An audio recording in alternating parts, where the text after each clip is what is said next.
Hey, true believers, ENGLENTINE here with a review of the Terrifics #2. Before we get to that, though, don't forget to hit like, share, and if you haven't done it already, subscribe and hit that notification bell so you don't miss anything cool around these parts, like Comic Book Thunderdome every Saturday night at 9 p.m. Eastern, where we put two geeks against each other to fight out those debates and fights you always have in the comic shops or on any comic book forum. Also, if you don't mind helping out the channel for just as little as $1, you could join the great graphic novel giveaway where we just pick a patron's name out of a hat, and whoever wins, hey, I send you a graphic novel. Easy peasy. Back to the review, and I gotta say, Terrifics is so far my favorite of the DC New Age of Heroes, at least if we're going by #1. The cover itself is kind of meh, but let's talk about what's inside. It starts off with this little message from Tom Strong, and I enjoyed it. It's written very well. I want to get Tom Strong into this team, even though it looks like they're trying to recreate the Fantastic Four, and they do it a lot better than, oh my God, Dan Slott. What the anyway, in most of this book, though, we're getting to know the new Phantom Girl, and I'm happy to say it's kind of a, not a descendant, it's a ancestor, excuse me, of the Phantom Girl we see in the Legion of Superheroes. It's an entertaining story. It's a decent story. I like this. It's got, I mean, Plastic Man is funny. He plays well off of Metamorpho. I do think they go to the I don't know well with Mr. Terrific a little bit too much. You know, to show that they're in a dire circumstance, they make it so the smartest man around does not know what he's looking at or talking about. And they do it too many times in this one comic book. If you're going to do it, if you want the real bum, bum, bum moment, you have to spare it a little bit. And they really don't. Otherwise, it's a strong book. That's the only real weakness I would find in it, is the fact that they go to the well just one too many times on that particular plate, on that particular issue.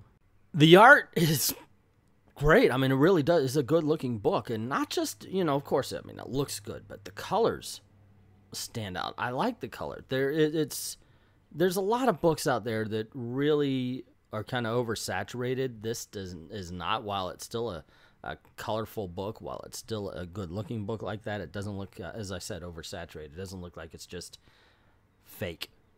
That's weird to say about a comic book, about a stretchy guy and a girl who goes through things, but that, I mean, I don't know how else to explain it, but it really does look great. There's nothing much I could say more about it. Terrifics. It's something you should get. It really does, in my opinion, invoke the days of Kirby, to tell you the truth. This is the closest I've felt to having, I mean, not just Fantastic Four book, but to a Kirby-esque style book.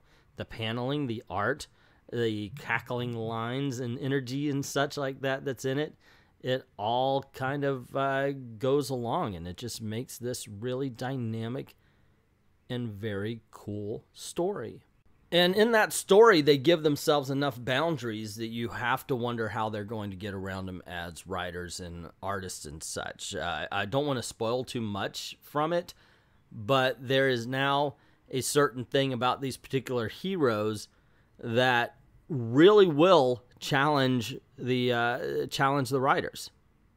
And you got to wonder, what are how much can they expand if they go outside of the boundaries that they set for themselves. And that, to me, is also an exciting thing as far as the story is concerned. This is one of the best books DC is producing, and I want to see it do well. I have heard that a lot of people are dropping the New Age of Heroes after the first and second issues, but man, that would be a big mistake when it comes to the Terrifics. Definitely one of the best DC books on the shelf right now. But that's just my opinion. What is yours? What did you think of the Terrifics #2? Did you like it? Did you hate it?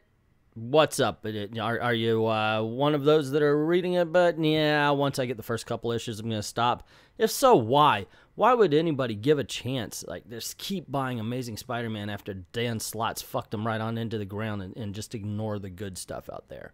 If you're one of those, by all means, please let me know in the comments below. Also, if you like it or you just think it's mad, I'd love to hear your opinion. Let me know in the comments below as well. Also, if you like this video, you want to see more, click like, share, of course, subscribe if you haven't done that already, and hit that notification bell. Hate for you to miss the cool things that happen around here. I mentioned it before, I'll mention it again. Comic Book Thunderdome every Saturday nights, 9 p.m. Eastern, where we put two geeks together to debate and fight out all those debates and fights we've ever had in a comic book forum or comic book shop. Also, this is a way to make a living, so if you don't mind heading on over to Patreon, drop $1 in the till. Helps keep the lights on, helps keep making videos like this. And for as little as $1, you join the Great Graphic Novel giveaway, where basically we pick a name out of the hat and whatever graphic novel is chosen, send it to you. Easy peasy. There you go. All right, I'd like to thank everybody who's already done that. To everyone, all of the true believers, say thank you very, very much for watching. They say hopeless romantics go down like the Titanic, but my love is gigantic and I don't want to make it quit. Love is like a fine wine.